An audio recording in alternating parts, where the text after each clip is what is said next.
is working from a plan and getting help doing it. Okay. Check it out. This is an organizational checkup on page 13. And on the organizational checkup, you're going to see things like it says we, our,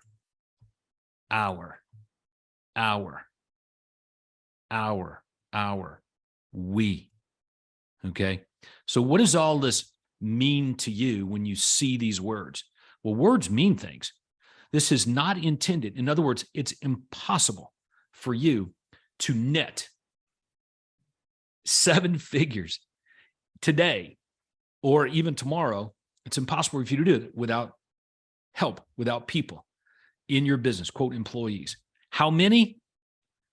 We know how many it is, and you guys probably should have an idea of that right now as well. Okay.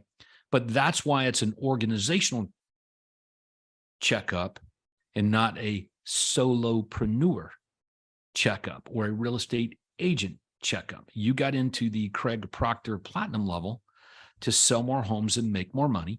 And then you decide how big you want your enterprise to be. And my encouragement and inspiration for you today is to marry your mission. And your mission is born out of the vision for your life and what you want your life to look like. And your business is the vehicle, is the thing that will make that a reality or a pipe dream. Okay? Because it's going to free you or enslave you. If you're a real estate agent without help or a team, you're probably going to be enslaved. You're going to have to be at the call or beck and call of your customers. You're going to be reacting too much. If you're the team leader and you have employees, they're the ones that are going to be reacting, and you're going to be working on and by design of your business. And that's how you're setting this enterprise up to work, right? If you own versus being a real estate agent, you have no one telling you what to do and what you can't do. You can experiment and do anything you want to do in the confines of the law. When I was at RE/MAX, they used to give me a hard time. Todd, your RE/MAX balloon is missing. And I'm like, yeah, I know. Because when I promote the RE/MAX balloon, guys, I get less customers. And they're like, well, we don't care. You've got to do it. And I was like, well, I get less customers. It's harder for me to convert them and even get calls when I do that. And I was just honest with them. And they're like, but we don't care. And I was like, well, that's not an alignment. We're not in alignment because I care. Like, I want more customers. I want to help more people. Well, you're going to have to figure out how to do it with the big giant balloon on everything. And finally, I was like, I can't figure out how to do it with the big giant balloon on everything. So I'm going to have to get out of that situation. And it was a good move for me, but might not be good for you guys. All right. So now let's go to this 12-month checklist. All right. And I'm going to scroll down to week 6. And this is the first directive I'm giving you. Incidentally, the second one we're going to look at here in a few minutes is how you're going to get together and work with your key admin person to get more implemented. All right.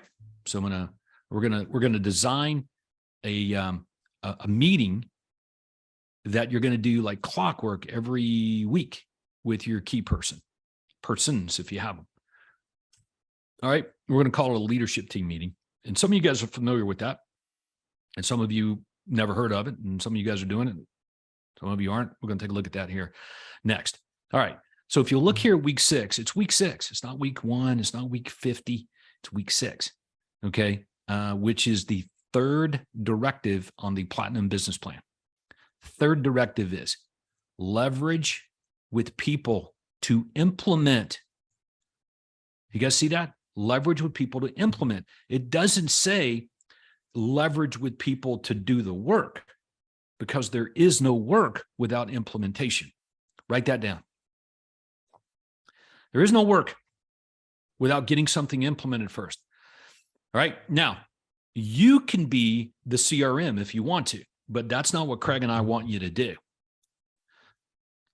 Am I making sense, or am I speaking in riddles? When I say you can be the CRM, you can be the living, breathing CRM and tell your people what to do every second of every day if you want to, but that is not a business. All right. That sounds like hell to me. All right. So your CRM, your contact management system, tells everyone on your team what to do and when to do it. So you always, always, always start with, what is our process for that thing that we want to do? What is that? What is our process for that thing that we want to do?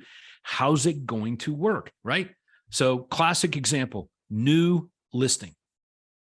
So you've heard me say, you should have a marketing system that when you get a listing, it produces more listings from getting the one listing. Using listings to get more listings. You guys have heard me say that. And you like the strategy. Oh man, that sounds like a really good idea. I wish I could get a listing and turn it into like several others. And the answer is, but you can. And if you don't, I don't know what you're going to do differently, because that just means you're having to start over every time you get a customer. And I'm like, don't do that. All right.